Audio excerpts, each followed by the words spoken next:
பரிசுத்த வேதாகமம் பழைய ஏற்பாடு 1 சாமுவேல் 10ஆம் அதிகாரம். அப்பொழுது சாமுவேல் தைல குப்பியை எடுத்து அவன் தலையின் மேல் வார்த்து அவனை முத்தம் செய்து, கர்த்தர் உன்னை தம்முடைய சுதந்திரத்தின் மேல் தலைவனாக அபிஷேகம் பண்ணினார் அல்லவா? நீ இன்றைக்கு என்னை விட்டு போகிறபோது பென்யமின் எல்லையாகிய செல்சாகில் ராகேலின் கல்லறை அண்டையில் 2 மனுஷரை காண்பாய். அவர்கள் உன்னை பார்த்து, நீ தேடப்போன கழுதைகள் அகப்பட்டது.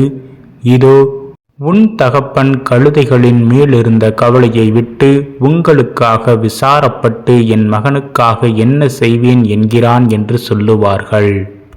நீ அவ்விடத்தை விட்டு அப்புறம் கடந்து போய் தாபோரில் உள்ள சமபூமியிலே சேரும்போது தேவனை பணியும்படி பெத்தேலுக்கு போகிற 3 மனுஷர் அங்கே உன்னை கண்டு சந்திப்பார்கள்.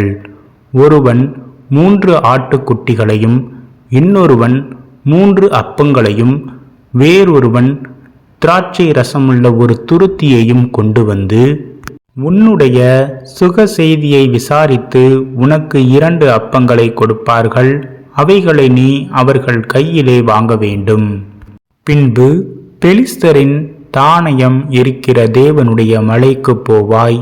அங்கே நீ பட்டணத்திற்குள் பிரவேசிக்கையில் மேடையிலிருந்து இறங்கி வருகிற தீர்க்கதரிசிகளின் கூட்டத்திற்கு எதிர்படுவாய். அவர்களுக்கு முன்பாக தம்புரும் மேளமும் நாகஸ்வரமும் சுரமண்டலமும் போகும். அவர்கள் தீர்க்க தரிசனம் சொல்லுவார்கள். அப்பொழுது கர்த்தருடைய ஆவி உன்மேல் இறங்குவார். நீ அவர்களோட கூட தீர்க்க தரிசனம் சொல்லி வேறு மனுஷனாவாய். இந்த அடையாளங்கள் உனக்கு நேரிடும்போது சமயத்துக்கு ஏற்றபடி நீ செய். தேவன் உன்னோடே இருக்கிறார். நீ எனக்கு முன்னே கில்காலுக்கு இறங்கிப்போ. சர்வாங்க தகன பலிகளையும் சமாதான பலிகளையும் செலுத்தும்படிக்கு நான் உன்னிடத்தில் வருவேன். நான் உன்னிடத்தில் வந்து நீ செய்ய வேண்டியதை உனக்கு அறிவிக்கும் மட்டும் 7 நாள் காத்திரு என்றான். அவன் சாமுவேலை விட்டு போகும்படி திரும்பின போது தேவன் அவனுக்கு வேறே இருதயத்தை கொடுத்தார். இந்த அடையாளங்கள் எல்லாம் அன்றைய தினமே நேரிட்டது. அவர்கள் அந்த மலைக்கு வந்தபோது இதோ தீர்க்க தரிசிகளின் கூட்டம் அவனுக்கு எதிராக வந்தது.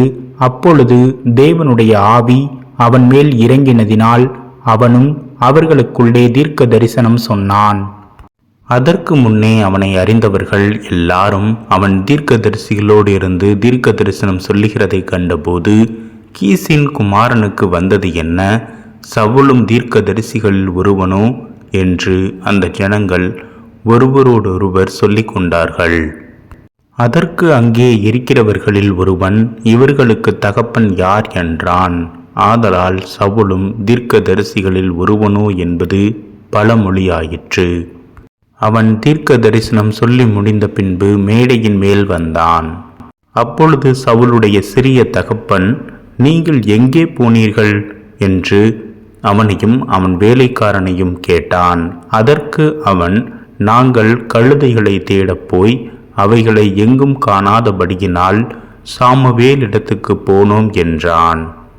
அப்பொழுது சவுலுடைய சிறிய தகப்பன், சாமுவேல் உங்களுக்கு சொன்னது என்ன? அதை சொல் என்றான்.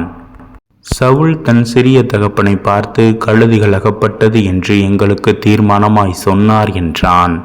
ஆனாலும் ராஜ்ய பாரத்தை பற்றி சாமுவேல் சொன்னதை அவனுக்கு அறிவிக்கவில்லை.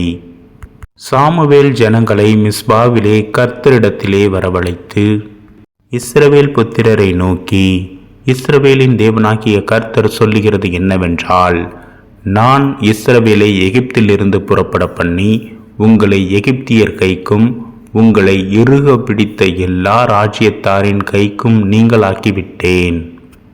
நீங்களோ உங்களுடைய எல்லா தீங்குகளுக்கும் நெருக்கங்களுக்கும் உங்களை நீங்களாக்கி இரட்சித்த உங்கள் தேவனை இந்நாளிலே புறக்கணித்து ஒரு ராஜாவை எங்கள் மேல் ஏற்படுத்தும் என்று அவரிடத்தில் கேட்டுக்கொண்டீர்கள். இப்பொழுது கர்த்தருடைய சந்நிதியில் உங்கள் வம்சங்களின்படியேயும் ஆயிரங்களான உங்கள் சேர்வைகளின்படியேயும் வந்து நில்லுங்கள் என்றான். சாமுவேல் இஸ்ரவேலின் கோத்திரங்களை எல்லாம் சேர பண்ணின பின்பு பென்யமீன் கோத்திரத்தின் மேல் சீட்டு விழுந்தது. அவன் பென்யமீன் கோத்திரத்தை அதனுடைய குடும்பங்களின்படியே சேர பண்ணின பின்பு மாத்திரை குடும்பத்தின் மேலும் அதிலே கீசின் குமாரனாகிய சவுலின் மேலும் சீட்டு விழுந்தது. அவனை தேடினபோது அவன் அகப்படவில்லை.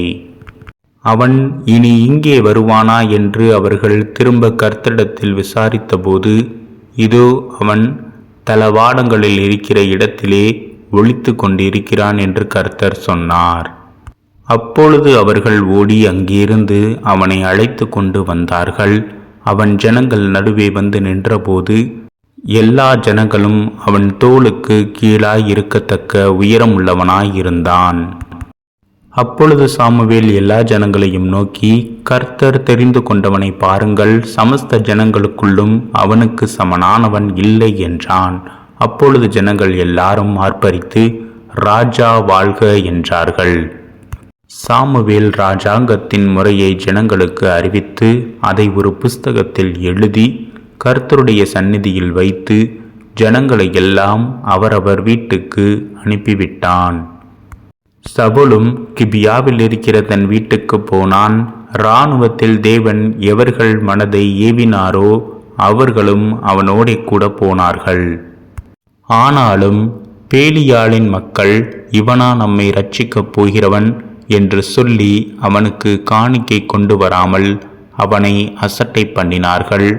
அவனோ காது கேளாதவன் போல இருந்தான்.